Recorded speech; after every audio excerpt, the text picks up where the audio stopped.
Kapag magtatay ang iyong mga biik, ito malapit na itong magtatay, oh. Color brown na yung dumi nila. Kapag magtatay yung mga biik ninyo, instead na mag-inject tayo ng mga antibacterial, so pakainin muna natin ng subwal ng binangay or lakatan para medyo makatipid tayo. Very effective ito.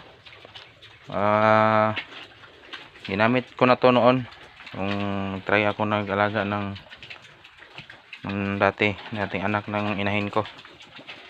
So ngayon ito yung ginamit ko kasi pinakain ko sila dahil nag-alala ko sa dumi nila baka magtae ito.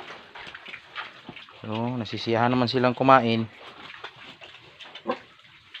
Ito nasa kapitbahay lang natin to, or mga tanim natin sa likuran ng bahay. Very effective ito.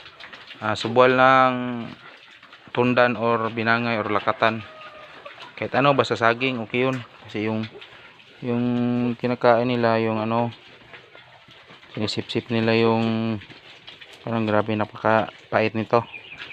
Ito yung gamot, yung niya, tubig niya.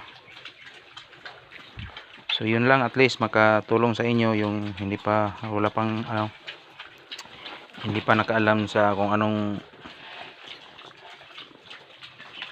sa subwal ng saging. Napaka-effective ito sa ating mga biik.